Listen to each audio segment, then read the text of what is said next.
বাদীপক্ষে দাবি করি যে আসামি জামিন বাতিল হবে এবং সিডব্লিউ জেল হাজতে যাবে। জামিন পেয়ে এসে অনেক ডিফেমেটরি কথাবার্তা বলে এই বাদী প্রতিষ্ঠান নিয়ে, বাদীর হাজবেন্ড নিয়ে, বাদীর পরিবার নিয়ে, যেটা অনাকাঙ্ক্ষিত। আমি ছিল তানজিন নাহার তৃষা। এই মামলার মূল প্রেক্ষাপটটা হচ্ছে এরকম যে আপনি একটি পেজ ছিল, যে পেজের থেকে উনি একটি শাড়ি অর্ডার করেন। সেই শাড়িটি যখন আপনি উদ্যোক্তা দেখলেন, উনি একজন বাংলাদেশের স্বনামধন্য মডেল উপস্থাপিকা, তখন তিনি তাকে বললেন যে আপনি এটার মূল্য পরিশোধ করতে হবে না, আপনি চাইলে আমাদের এই পেজটা একটু প্রমোশন দিয়ে দিলে আমাদের জন্য উপকার হবে। উনি সেটা রাজি হয়ে শাড়িটি নিলেন। পরবর্তীতে উনি শাড়িটি নেওয়ার পর থেকে আর কোনো প্রকার যোগাযোগ রাখলেন না। নারী উদ্যোক্তা অনেকবার চেষ্টা করার পরও ব্যর্থ হয়ে ওনাকে লিগ্যাল নোটিশ করেন। লিগ্যাল নোটিশ পাওয়ার পর উনি কোনো প্রকার জবাব না দিয়ে সেম কাজ অনুসরণ করতে থাকে। পরবর্তীতে আপনিয়ার পক্ষ থেকে এক্সিকিউটিভ আমিনুল বাদী হয়ে একটি মামলা করে। বিজ্ঞ আদালত সেই মামলাটি ডিবি তদন্তের জন্য প্রেরণ করেন।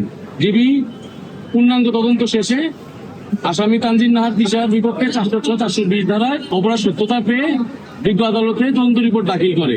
তদন্তকালে তিনি আসামিকে বারংবার সাক্ষাৎকারের জন্য ডাকলেও আসামি তাকে সাড়া প্রদান করেননি।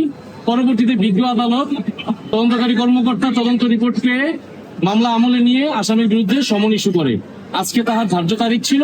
আসামির পক্ষ তাদের বক্তব্য দিয়েছে। সেই বক্তব্যে উল্লেখ করেছিল যে তিনি নাকি এই পেজটি প্রমোশনে দিয়েছিল এবং ওনারা শাড়িটিও নিয়ে এসেছিল বিজ্ঞ আদালতে, কিন্তু শাড়িটি নাকি ভাঁজও ভাঙা হয়নি। যদি আমাদের পক্ষ থেকে বলা হয় যে শাড়িটির ভাঁজ ভাঙা না হয়, সেই ক্ষেত্রে শাড়িটি পরে প্রমোশন কিভাবে দেওয়া হলো?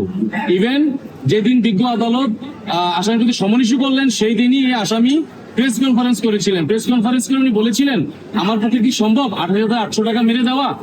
তো আমরা এটার তীব্র প্রতিবাদ জানাই।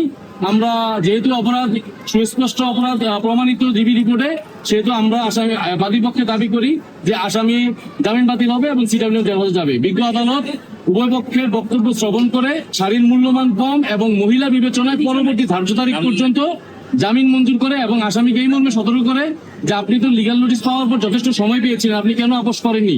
আপনি আগামী 10 তারিখের পূর্বে বাদীপক্ষের সাথে আপোষ করবেন।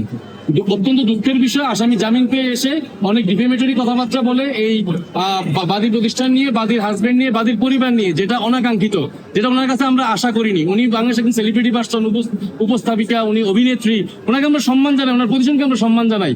ওই পদ হোল্ড করে উনি এই ধরনের বক্তব্য মিডিয়ার সামনে দেওয়া সমীচীন হয়নি, মিথ্যাচার করা উচিত হয়নি। আমরা আগামী 10 তারিখে বিজ্ঞ আদালতকে এগুলি মেনশন করবো যে উনি আমার পরিবার নিয়ে কথা বলতে পারেন না, উনি আমার সন্তান নিয়ে কথা বলতে পারেন না। বিজ্ঞ আদালত আগামী 10 তারিখে ওনাকে জামিন মঞ্জুর করবে।